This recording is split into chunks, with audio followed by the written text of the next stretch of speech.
To come and give this talk this evening. The retreat finishes tomorrow evening, and so obviously my mind has been full of talks on meditation, and so I thought I'd drag one of those talks out and recycle it today. Recycling is all the rage, but not just to recycle it, because it's an interesting aspect of how, not just to meditate, but just how to let go of difficulties in your life. This is the talk on the 4 ways of letting go. And this is straight from a Buddhist teaching, in fact the first teaching of the Buddha is part of that teaching. But also it's a case that, number one, no matter whether you meditate or you don't meditate, whether you're a Buddhist, a Christian, a Muslim, a Hindu or whatever, each one of us has from time to time to learn how to let go. Because sometimes that not being able to let go, carrying around the bad memories of the past, the bad feelings of the present, the fears of the future, not being able to let them go, causes us so much pain and suffering, and not just us pain and suffering, it causes all the people who have to put up with us a lot of pain and suffering. So at the very least, for the compassion of your family and the people you work with, please train your mind to be able to let go, to be peaceful and happy. And so that's one of the reasons I decided to be happy, out of compassion for all the people who have to put up with me. That's a very good reason. So you learn something in Buddhism called how to let go. And by learning how to let go, it doesn't mean you let go all the time and become a monk or a nun. Even if you do become a monk or a nun, you still have to work hard, you have to keep your responsibilities. You can't just let go all the time, but it's a very beautiful part of your repertoire that you know at any time, in any situation, you've got something to do which most other people can't do. You can just let things go and let things be. Simple things. It always surprises me why it is that someone hurts you. They cheat you. They let you down. Or they say terrible things about you, big time. Why can't you just let it go? Because if you don't let it go, that person continues to hurt you, continues to harm you. It's a really weird thing, isn't it?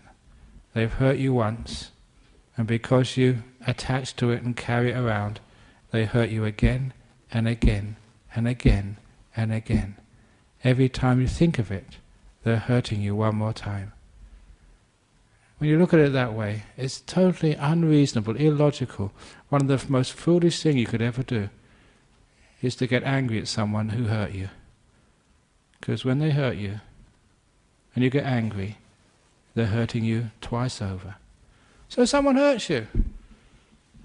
Can't do anything about it, let it go, it's gone. You let it go, and they can only ever hurt you once. And then you let it go. So easy to do when you realize how you let these things go. Not only that, sometimes we have all these fears of the future. I don't know, some of you probably, if you haven't yet, one day you go to the doctor and say, you've got breast cancer, you've got prostate cancer, you've got lung cancer, you've got some sort of cancer. There's a whole variety of cancers now, just like the whole variety of muesli. When I was young, you could only get one brand. So this is the choice you have these days. So when you have any of these diseases, what do? You worry yourself sick. You're already sick enough, and now you worry yourself sick even further. It's a totally daft and stupid thing to do. So, why can't you let go of the future? Enjoy this moment. And as I said, I actually never said that this evening. It's strange. I used to say this every week. In meditation, where is your future made? When is the only time you can do anything about your future? Right now. This is the place your future peace, health and happiness is being constructed. So every time you worry about your future, oh, what's going to happen to me? I'm going to die.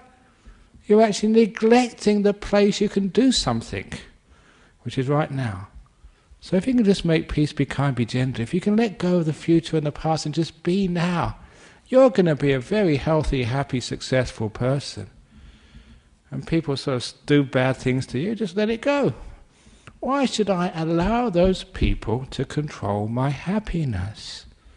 Or, as one of my favourite sayings goes, you know, you get these calendars. You used to get the calendars, we ran out of them. Every year the Buddhist Society makes a calendar, and they try and put some of Ajahn Brahm's sayings on that calendar. And the one saying I like the most, which never gets on that calendar, is this one: why seek for revenge? Because you know that karma will get the bastards anyway. I don't know why that never gets on the calendar. But it's a good one, isn't it? You don't have to do anything. Karma will sort it out. Leave it alone. You let it go. The trouble is, we all know it's a reasonable thing to let it go. It makes a lot of sense. But you can't do it. Which is why we teach the 4 ways of letting go. So instead of saying let go, how do you let go? Tell me how to let go. And now the Buddha is going to tell you how to let go with the 4 ways of letting go. The first way of letting go, it was starting off with an old experience with my teacher Ajahn Chah a long time ago. We were walking back from alms round, and the great teacher, they always find an opportunity to sort of give you some teaching. But not these teachings with so many words and big concepts. Just simple, down-to-earth teachings which once you hear you think, crikey, that's really good. And you remember it, and it changes much of your life. What he did on this occasion, walking back, he picked up a stick. There's forest all over the place. Picked up a stick and turned around and says, Brahma Wangso, is this heavy? Is this heavy? Not now. I was very careful I didn't throw that too far, and I wonder why I was going to bust. It's only heavy when you hold it. But if you let it go, it's got no weight at all. Profound, simple, and unforgettable. So what heavy things have you got in your life right now? Job, cancer, relationship problems, money problems. Is that heavy? It's only heavy when you hold it. So why on earth can't we let it go? Why can't we throw it away? At the retreat, I told all those people who were still worried about their family, worried about their job, to get a stick in the forest in Jhana Grove and either get a pen or carve my family on the stick. Look at that stick, that's my family, and throw it as far as you possibly can. So you're free for 9 days. And you can change that. You can put my job. You can put, my husband, my wife, my kids, my life. Throw it away. Because what that does, it gives you an understanding that the first way of letting go is chucking things out. Because you live such complicated lives. You have so many things in your basket. And that means you can not travel lightly on the journey of life. Imagine a big backpack. You see all these backpackers in Perth.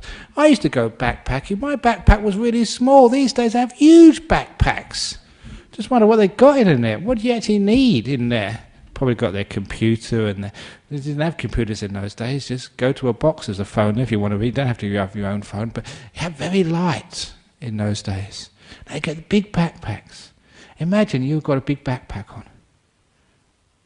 And it's really heavy. It's full of all these, not just clothes, but rocks. Heavy granite rocks. And you walk through life with this, and you just don't know how to take it off and put it down. You're going to get very tired. You're going to get very sick. And you're going to have no happiness at all. You're going to be so grumpy because every moment of your life you're exhausted. Do you feel exhausted?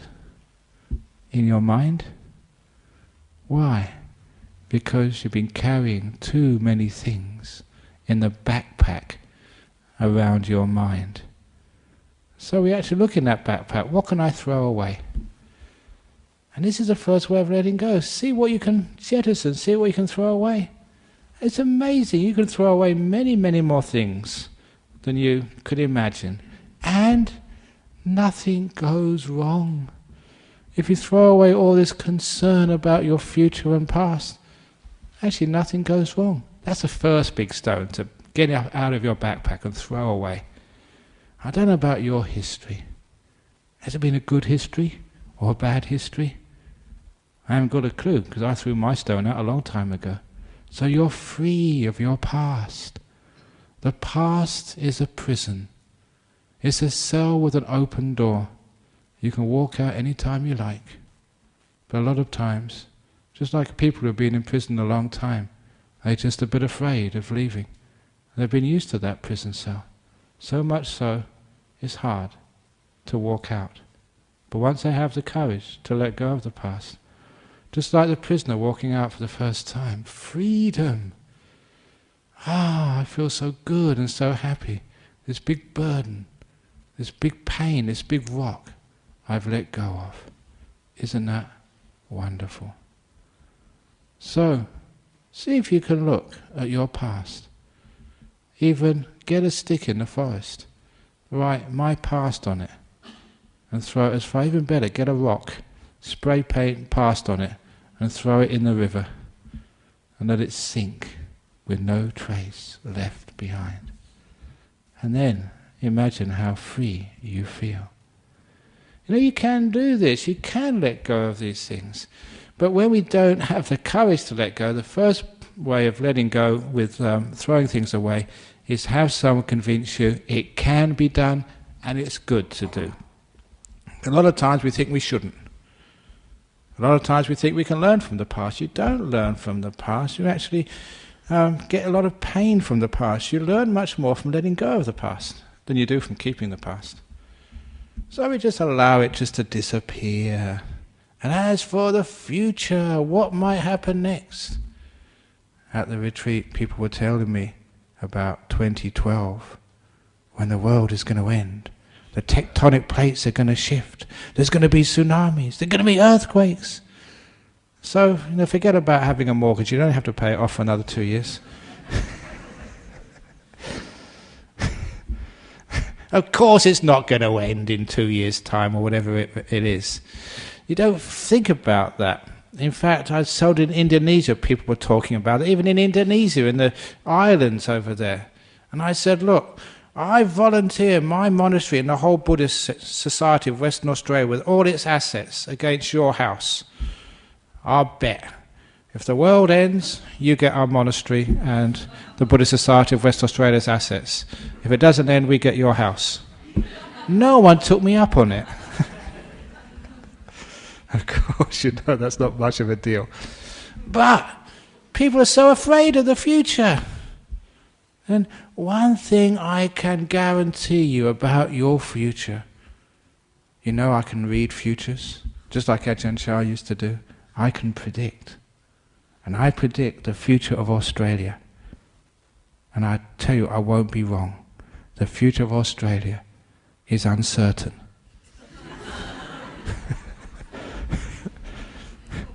That's not just a joke. That actually shows you that you cannot know what's going to happen next. Any time in your life, you don't know what's going to happen. Your life has been so surprising. It's gone in directions you could never have predicted, each one of you. And that's just the uncertainty of our life. So let go of the future, throw it away. So what we're doing is we're letting go by throwing things out, seeing what we can jettison, see what we don't really need on our journey.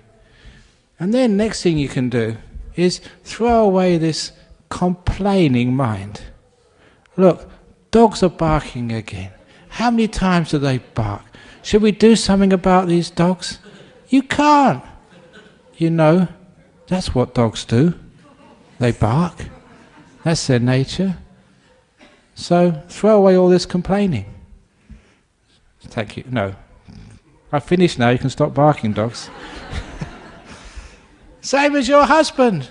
Sometimes you want to throw your husband away. That's what husbands are like. That's what they do. That's what wives do. That's what kids do. I was on these aircraft, many aircraft flying all over Indonesia, and they always have these kids, bah, bah, bah, all the time in the aircraft. And sometimes I think, can we not open the door and throw them out? But I can't do that because I'm a compassionate monk. But instead of throwing the baby out, what you do is you throw your complaining out the window. Stop complaining, let go of that. So I look at my mind, and you've got this what we call fault-finding, complaining mind. You know what that type of mind is. That fault-finding, complaining mind can drive you nuts. There's always something wrong. Buddhist society, there's always something wrong with this place. Like today, we didn't have the right tea. I mean, that's not good enough. If it's not the right tea next week, Dennis Shepherd, President, I'm not coming ever again. No, of course you don't think like that, because that's just a complaining, negative mind. And it doesn't get you anywhere. Even if you do get the right tea, someone will drink it before I get to it, so who cares? So the point is, just let go of your complaining mind. Throw it out. Has that ever got you anywhere? And you look at that complaining mind, it just drives you nuts and makes you a really terrible person to live with. So there's nothing else. You can see, I don't want this. Literally, throw it away. It's as easy to do as that. It's letting go of the negativity. And letting go of all this stupid thinking we do. Not only the negative thinking, but even some of the positive thinking. Because we think far too much, and that stops us getting any peace in life. Whenever you're thinking about life, you can't enjoy life. You're just listening to the commentary. You're reading a book about life. The thoughts and ideas in your mind. You're not really enjoying the real thing. That's why there's this old simile, it's an old meditation story of Lao Tzu. Every evening he would go on a walk, and he'd choose one of his disciples. Only one could go on a walk with the great master. But there was a golden rule. If you weren't on a walk with the great Taoist master, you had to be quiet. You weren't allowed to speak, not even one word. One day this young man was going on a walk with the master, and they got to a ridge in the mountains at sunset, and it was one of these amazing, gorgeous sunsets. And the young man couldn't help himself but say, "Wow, what a beautiful sunset." He broke the rule. Lao Tzu turned around, went back to the monastery, would never allow that young man to go on a walk ever again. And the young man's friend pleaded for him, said, "Look, there's only one sentence. Give him a break, cut him some slack. What's the big deal anyway of keeping silent?" And that's when the master said this very profound explanation. He said, when that young man said, "What a beautiful sunset," he wasn't watching the sunset anymore. He was only watching the words. He wasn't watching the sunset. He was only watching the words. Now that's actually very deep. Every time you think, "What a beautiful sunset," you're not watching it anymore. You're watching the words. And so much of us, we just watch words. That's all our life is, just words. It's divorced from real life. We don't feel, we don't see, we don't hear. We just live in what we think we hear, what we think we see, what we think we know. So it's a great thing to be able to throw out all that thinking. And you get peaceful at life at last. You don't have to do this all the time. Just every now and again, learn how to throw it out. I told a story a long time ago about my mother's mantel shelf. She's an English woman. She's in a home now, she's very old, but in her house, like many English people's house, they had a fireplace, and above the fireplace they have mantel shelf. And on that mantel shelf they keep the knickknacks, the mementos, the photographs, and all the things which bring back happy memories. And so that one day, I'd just been in Australia for a few years, and I went to visit my mother, and so I brought her a gift. And what sort of gift do you bring? Someone gave me a stuffed kangaroo. A little fluffy toy, really cute. So I brought that back and gave it to my mother, and she liked it very much. She put it on her mantel shelf. Next time I went over there, someone managed to get me a koala. And so I took that back, and she said, "Oh, it's so beautiful. Every time I see this, I can remember you in Australia." So she put it on her mantel shelf next to the kangaroo. The next time I managed to get a kookaburra. The time afterwards, a platypus. And the fifth time I went, I managed to get a wombat. The trouble was, the wombat was so big, she tried to put it on the mantel shelf and all the other ones fell off. And she spent about an hour trying to balance it on her shelf, and everything else fell off.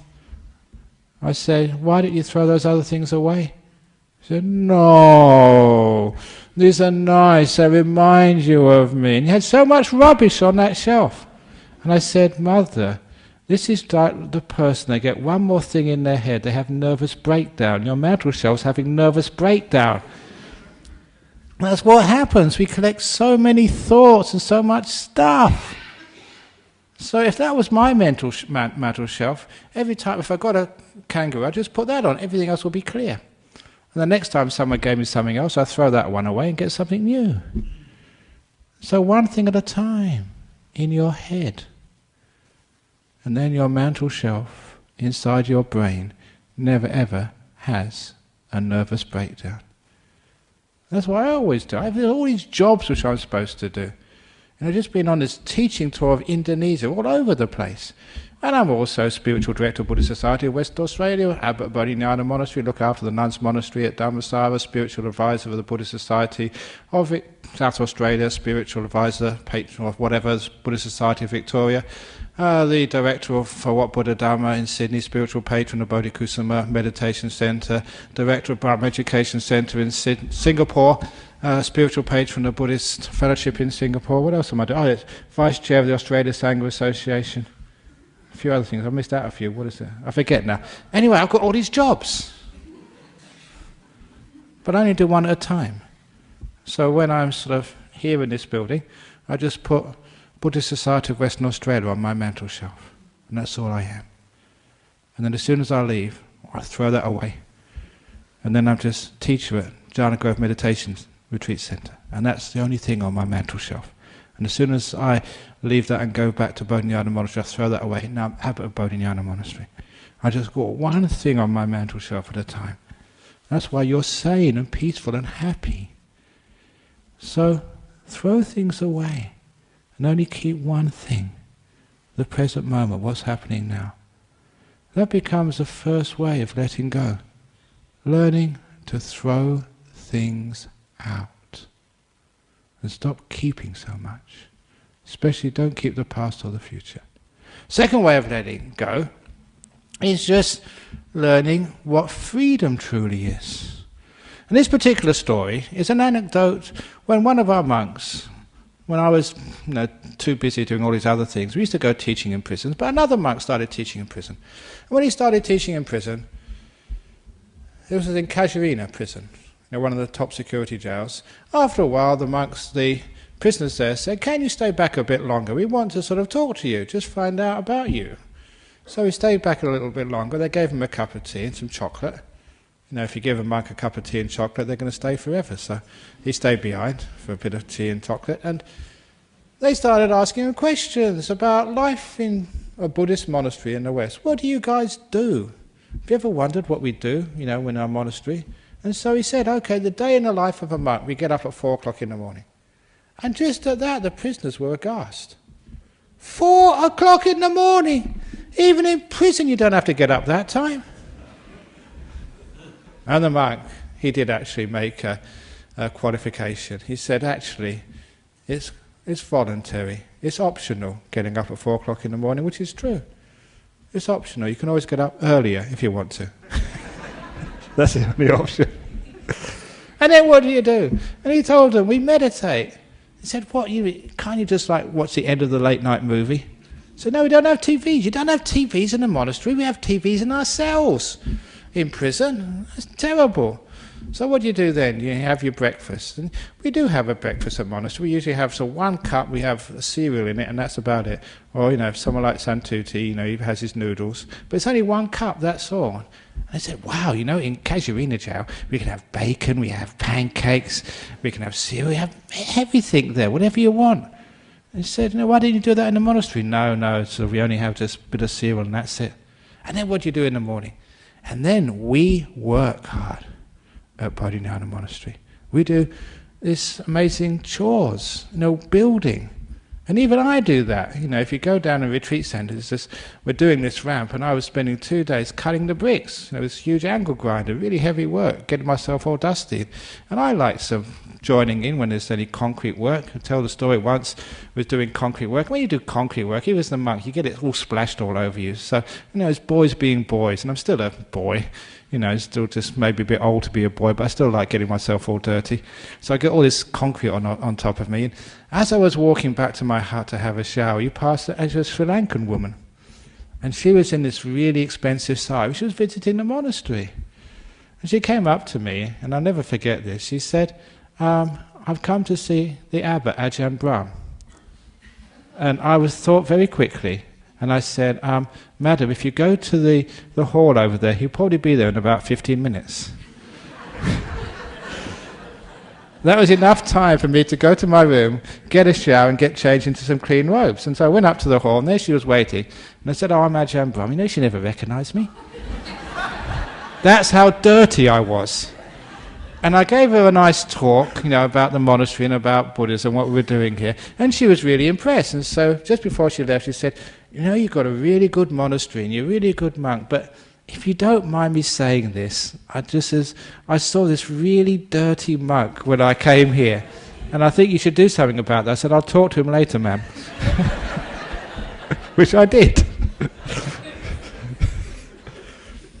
So that's actually how hard we work. And when the prisoners heard this, again, they were really surprised. Because, in prison you have to do jobs, but they really take it easy in those jails in Australia. They said they'll never get us to work that hard. And they said, then you have your lunch. Yeah, we have our lunch. We have it, many of you have been to a monastery, we eat it out of a bowl. Everything goes in one bowl. Sometimes it's true you do get curry on spaghetti. No, sorry, I got that wrong. You got custard on spaghetti, that's right. Have you ever had custard on spaghetti?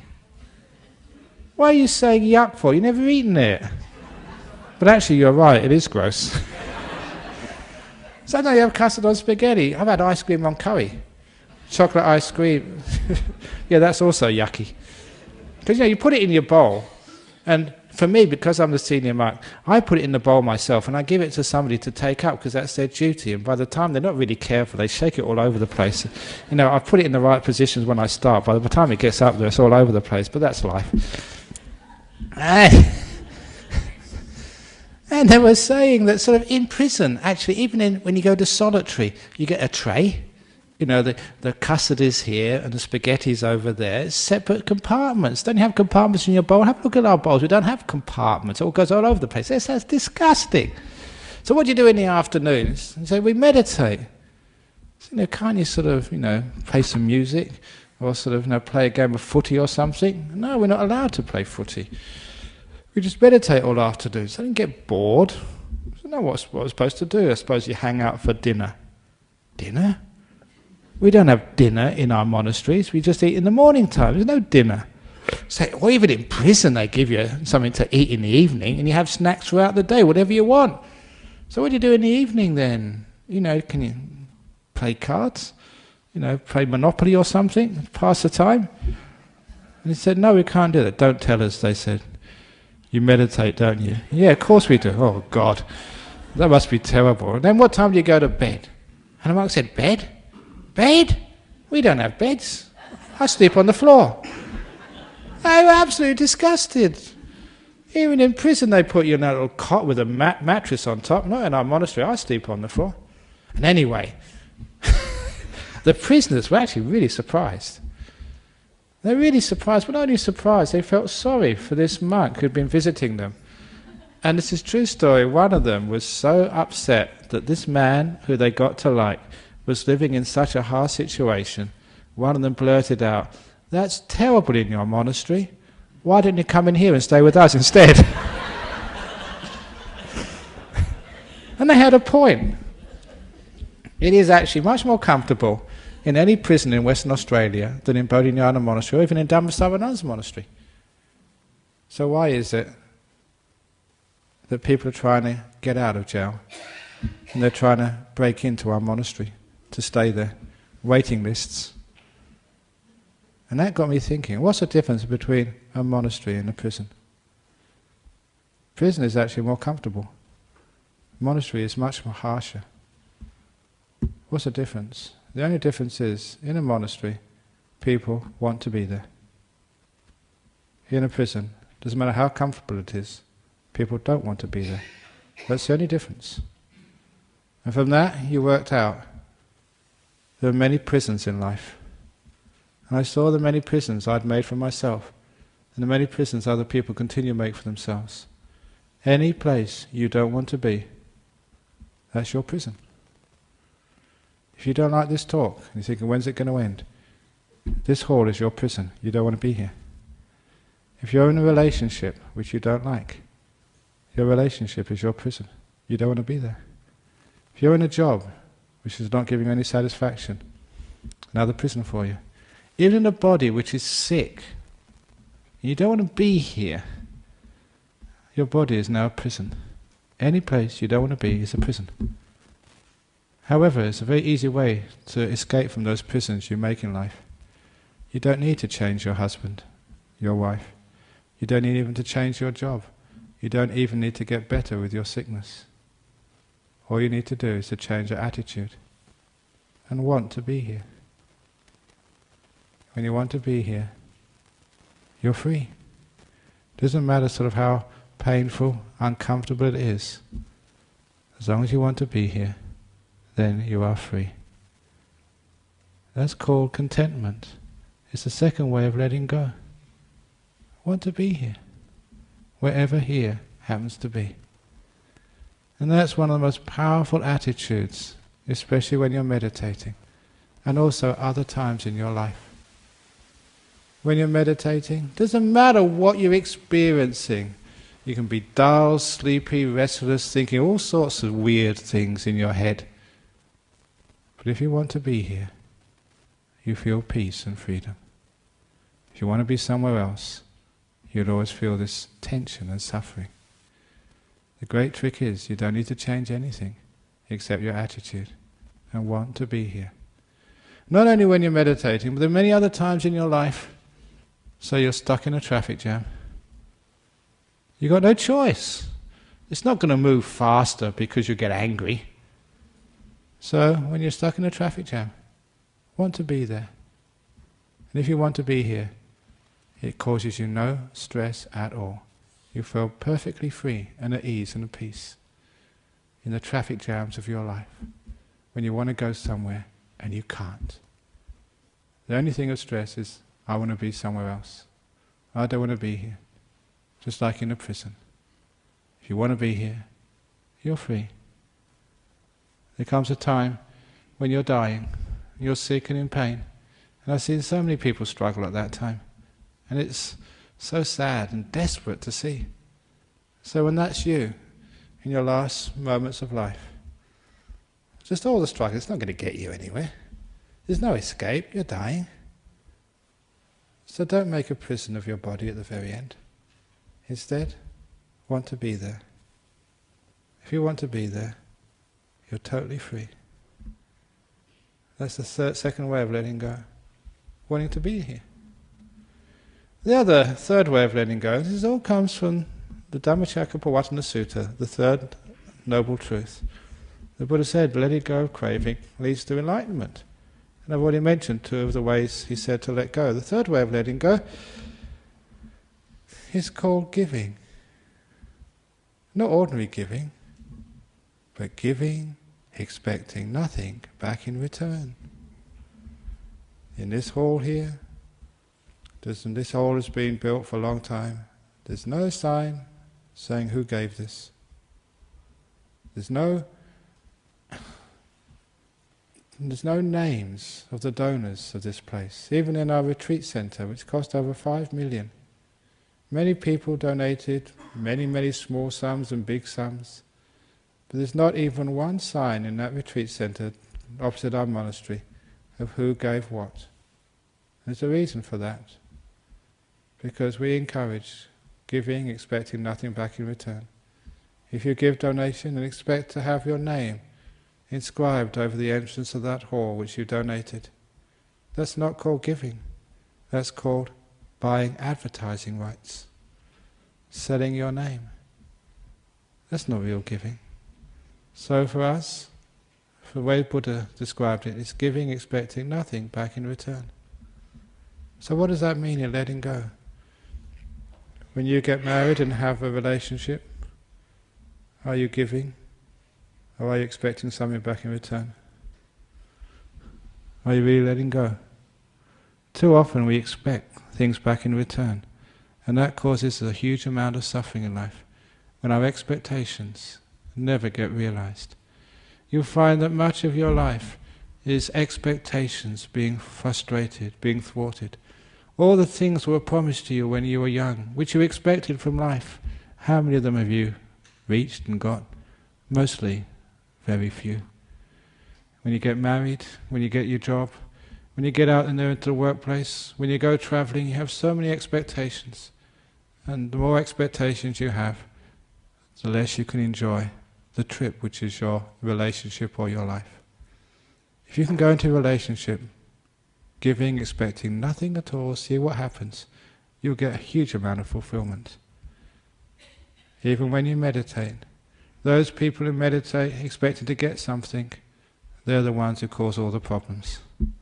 If you want to get enlightened, if you want to get peaceful, if you want to get rid of your cancer, if you're doing it to expect something, there'll never be any peace for you. That's why, again, quoting Ajahn Chah, he used to say, you meditate not to get something, not to attain things. You meditate to let go. It's an act of giving, expecting nothing back in return, of emptying, of letting go. And it's a beautiful way of living life. Whenever I give any talks, I don't expect anything back in return, and usually I don't get anything. No, even this evening, not the right cup of tea. I don't expect it anyway. Who cares? So whenever you do anything, you give it, you don't expect anything back. Sometimes people get quite surprised at that. There was somebody who rang me up once from here.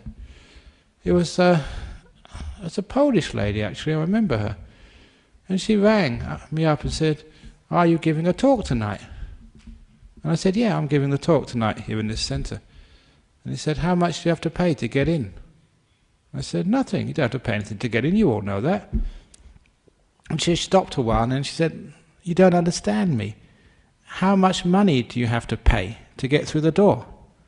I said, madam, you don't have to give any money to go through the door. You just come in and listen. If you don't like it, you can go out again. And then she paused again. She said, listen, how much dollar and cents do I have to cough up to come listen to your talk? I said, madam, you don't have to cough up anything. You don't have to pay any money to go in. You don't have to pay any money to go out.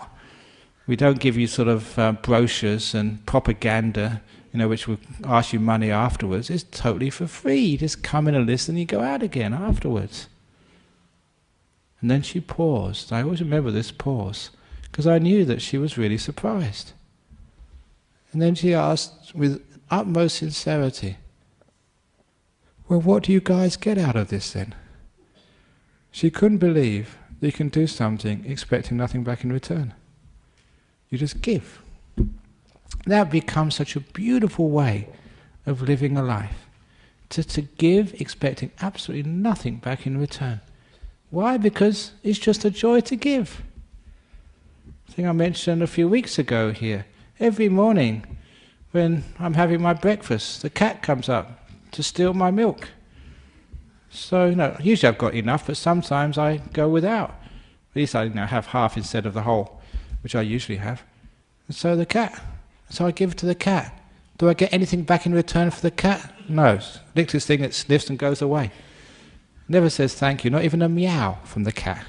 You know what cats are like, so proud. But anyway, Who cares whether the cat sort of lets me pat it or stroke or whatever? I don't care. I just love giving. So you do give, expecting nothing back in return. You give to your cats and dogs and other people. Sometimes mothers give to their kids. They just want to give. They're not thinking of getting anything back in return. That's a beautiful way of letting go. So why don't you give to life? Give all your kindness, your love, your energy to life, expecting nothing back in return. And then you know what letting go is, and what the spiritual life is all about. It's not what I'm getting out of this, it's what I can give. And of course I've given my whole life to this. That's why I'm so rich. Not materially, but with happiness and health and peace. That becomes a third way of letting go. Giving to your partner, not expecting anything back in return. Giving to life, not expecting anything back in return. Giving all your energy to this moment, expecting nothing back. It's called the third way of letting go. Just no expectations. When you have no expectations, life becomes so interesting. You're not demanding anything, just life gives you so much. And usually it gives you what you least expect. And you have much more fun that way. You don't anticipate things. All the gifts of life come as a great surprise. I never expected that. Isn't that wonderful? Life becomes far more enjoyable that way. And the fourth way of letting go is called having the Teflon mind, where nothing sticks to it. So you have this beautiful experience now. Don't try and take notes and try and remember what's being said so you can make sure you act this way in the future so you can be a better human being. You don't need to try to remember. These things will just stick in your mind anyway. So don't try and collect things and allow things to stick to you. You have this beautiful moment. Enjoy it now knowing it's going to go. So you can be free for the next moment to come. And then let that go too. And all the happiness and the unhappiness of life never stick to you. Which means you can always be free for the next moment. Not allowing the last moment to influence this one. You just flow through life. And again, collecting no mementos. Expecting nothing for the future. Someone says something rotten to you, it just goes right through you. As I say, while we have two ears, if you look very carefully, one says in, the other one says out. So that way we don't need to keep anything. That way all of the, even the happy moments, we can let those go too, because be careful, if you keep the happy moments, that gives you so much expectations, so much comparisons, it means you can't enjoy the next moment. Have to let go of all the moments, happy and sad moments of the past. So you've got this mind, this body, this life to which nothing sticks, which means you can always enjoy whatever's happening next, not allowing the past to stop you being free in the present. And that especially goes with all your knowledge and understanding. Sometimes when we learn something, it sticks to us, and it makes us so, if you don't mind me saying, conceited, that we cannot face the reality of the present moment. People with too much knowledge can never understand the truth of now. That's why, one of my other favourite sayings is never allow knowledge to stand in the way of truth. Never allow knowledge to stand in the way of truth. Knowledge is all that you've learned, all you expect to be. Which means when you expect something to be, when you know what it's all about, it means that that blocks you from seeing the truth and the uniqueness of what's happening right now. And too many people even know too much about Buddhism even, so they can never understand it. They can never understand the truth of this moment, what's actually happening right now. They can never be at peace with this moment. They can never be free. They can never have real happiness no matter what happens to them in their life. And why? Because they always allow their knowledge to stand in the way of truth. So remember, all the knowledge is just the signposts.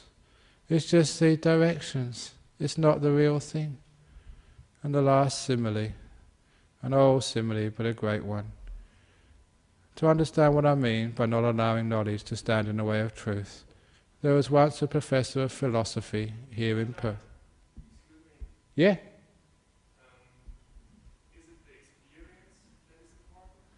The experience is important, and which we're now going to see with a simile of the professor. And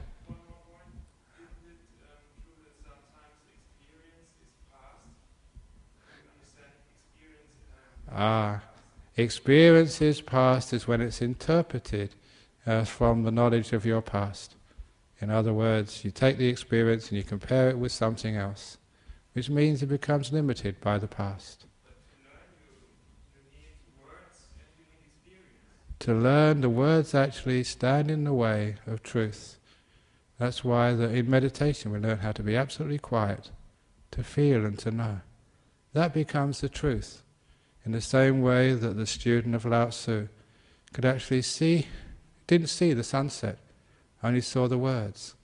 And that great Taoist master made a very good comment, that it is the person, if they want to see the sunset, they've got to put aside all the words. Descriptions, the words actually block the experience. That's it. Okay, back to the professor. There was a professor who, of philosophy, in the university, whenever you mention professors of philosophy in Buddhism, they always get a bad rap. So if there's any professors over here, I do apologize. It's just our tradition. But this professor of philosophy, he found out there was a new 5-star restaurant opening in Perth, and he wanted to go there to test out the food. So he made an appointment. He rang up. There was a 2-month waiting list. That's how popular the restaurant was. And so, 2-month waiting list, he decided to book his place there anyway. And when he booked his place there, 2 months later, he rocked up at the restaurant. And of course they wanted to see his ID to make sure he'd really booked a place. And so they checked his ID, yes, he was booked in. So he went into the maitre d' took him to his table. He sat down at the table and a waiter came, this really well-dressed waiters, and gave him the menu. And this menu was in thick parchment. And the menu was written in gold letters and calligraphy. Even the menu was a work of art, as you would expect in an expensive restaurant. This is no fish and chip shop. This is a top-class 5-star restaurant. So, he looked at the menu, and then he ate the menu, and then he paid and left. Because the professor had no idea of the difference between the menu and the food. Do you get it? Too often, the menu is one's knowledge, and the food, what you eat, is the experience. Which is why I said, never allow knowledge to stand in the way of truth. So we let go of all of that. There's too many people who say, but the Buddha said, but Jesus said, but the experts say, but the government says, or whatever. So what?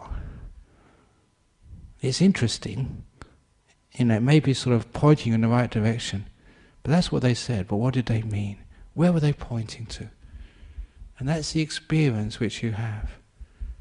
So by having a Teflon mind, you become this beautiful free mind, which can actually see things as they are, rather than see things as you're told that they are. So learn how to be free. These are all the ways of letting go. Little things. I was telling people at the retreat that I told a story, an example of this.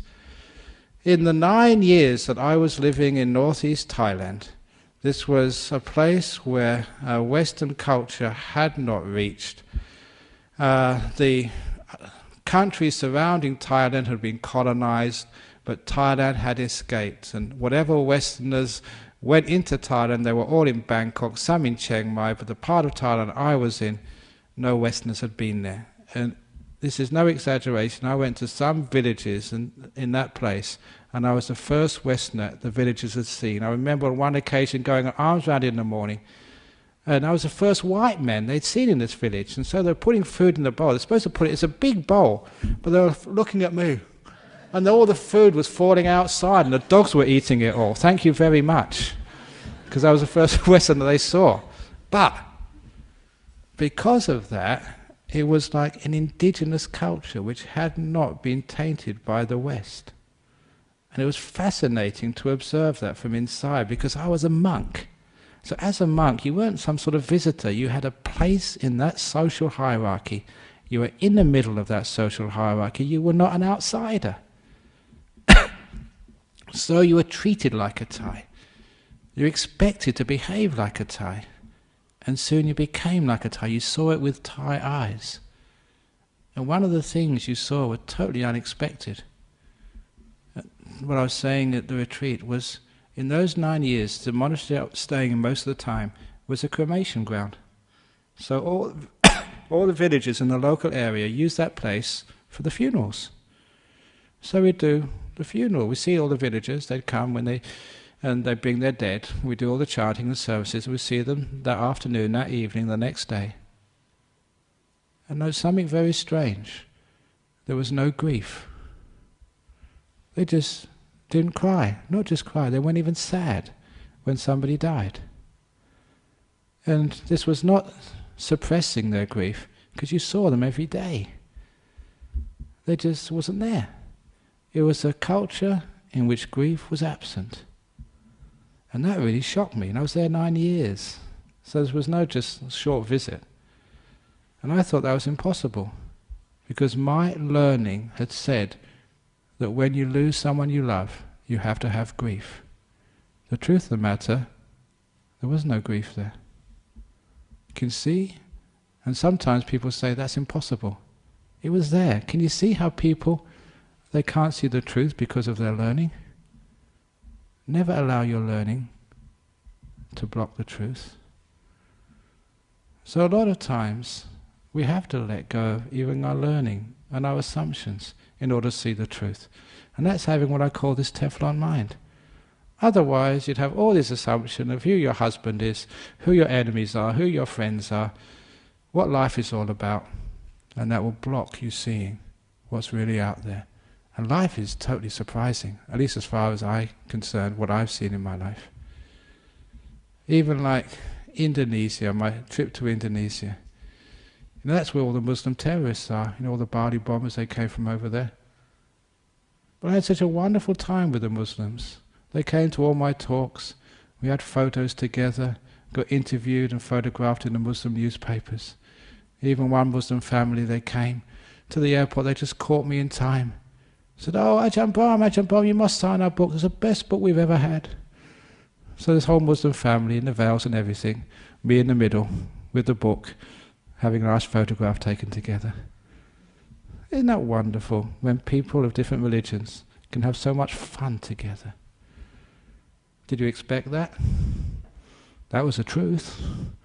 So a lot of times when we think, Muslims, they don't like Buddhists, that's actually what stops us seeing the truth. So remember, just have a Teflon mind, don't allow these things to stick, because they will stop you from experience the truth. So these are 4 ways of letting go.